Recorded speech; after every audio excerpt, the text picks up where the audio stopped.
and welcome back to my vlog. This might be a multi-parter because I'm going to be reading some Emerson. A lot of people talk about this. I know Napoleon Hill talks about a lot. Emerson's essay on the Law of Compensation. And I wonder how many people actually read that. So out of curiosity, I'm going to read it. And like I say, it'll probably take a while. It's a fairly long essay, and I want to keep these under 8 minutes. So here we go. 3.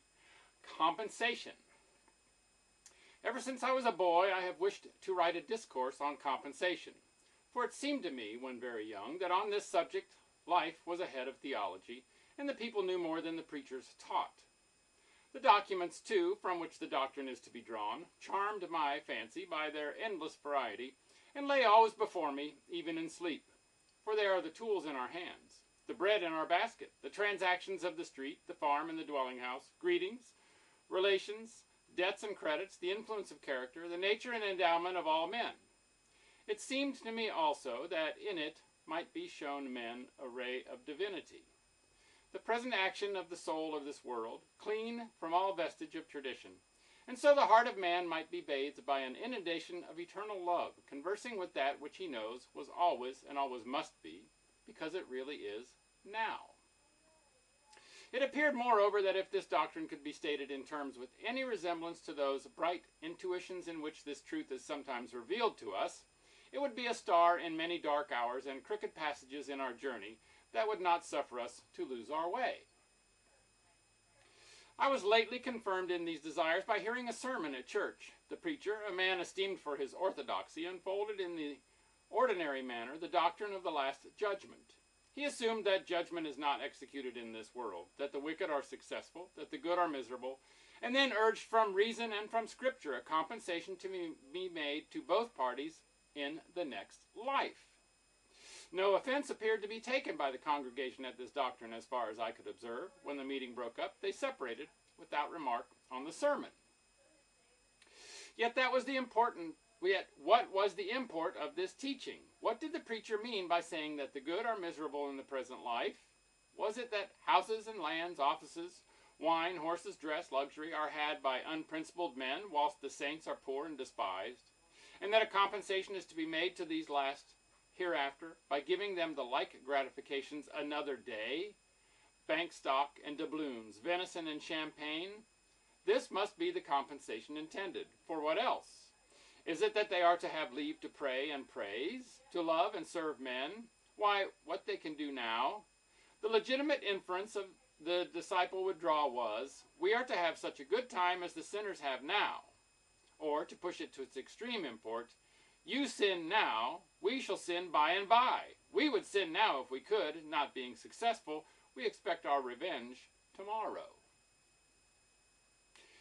The fallacy lay in the immense concession that the bad are successful, that justice is not done now. The blindness of the preacher consisted in deferring to the base estimate of the market of what constitutes a manly success, instead of confronting and convicting the world from the truth, announcing the presence of the soul, the omnipotence of the will, and so establishing the standard of good and ill, of success and falsehood.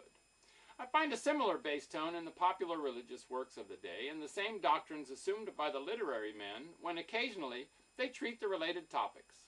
I think that our popular theology has gained in decorum, and not in principle, over the superstitions it has displaced. But men are better than their theology. Their daily life gives it the lie. Every ingenious and aspiring soul leaves the doctrine behind him in his own experience, and all men feel sometimes the falsehood which they cannot demonstrate. For men are wiser than they know. That which they hear in schools and pulpits without afterthought, if said in conversation, would probably be questioned in silence. If a man dogmatize in a mixed company on providence and the divine laws, he is answered by a silence which conveys well enough to an observer the dissatisfaction of the hearer, but his incapacity to make his own statement. I shall attempt in this and the following chapter to record some facts that indicate the path of the law of compensation. Happy beyond my expectations if I shall truly draw the smallest arc of this circle. Polarity, or action and reaction, we meet in every part of nature. In darkness and light, in heat and cold, in the ebb and flow of waters, in male and female, in the inspiration and expiration of plants and animals, in the equation of quantity and quality in the fluids of the animal body, in the systole and diastole of the heart, in the undulations of fluids and of sound, in the centrifugal and centripetal gravity, in electricity, galvanism, and chemical affinity. Superinduce magnetism at one end of a needle, the opposite magnetism takes place at the other end. If the south attracts, the north repels. To empty here, you must condense there. An inevitable dualism bisects nature, so that each thing is a half and suggests another thing to make it whole, as spirit, matter, man, woman, odd, even, subjective, objective, in, out, upper, under, motion, rest, yea, nay. Whilst the world is thus dual, so is every one of its parts. The entire system of things gets represented in every particle. There is somewhat that resembles the ebb and flow of the sea, day and night, man and woman, in a single needle of the pine, in a kernel of corn, in each individual of every animal tribe. The reaction, so grand in the elements, is repeated within these small boundaries. For example, in the animal kingdom, the physiologist has observed that no creatures are favorites, but a certain compensation balances every gift and every defect. A surplusage given to one part is paid out of a reduction from another part of the same creature. If the head and neck are enlarged, the trunk and extremities are cut short. The theory of the mechanic forces is another example. What we gain in power is lost in time, and the converse. The periodic or compensating errors of the planets, in another instance. The influences of climate and soil in political history are another. The cold climate invigorates. The barren soil does not breed fevers, crocodiles, tigers, or scorpions.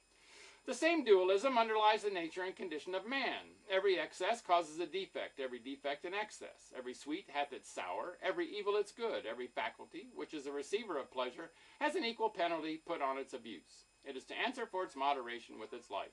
For every grain of wit, there is a grain of folly. For everything you have missed, you have gained something else, and for everything you gain, you lose something. If riches increase, they are increased that use them. If the gatherer gathers too much, nature takes out of the man what she puts into his chest, swells the estate, but kills the owner. Nature hates monopolies and exceptions. The waves of the sea do not more speedily seek a level from their loftiest tossing than the varieties of conditions tend to equalize themselves.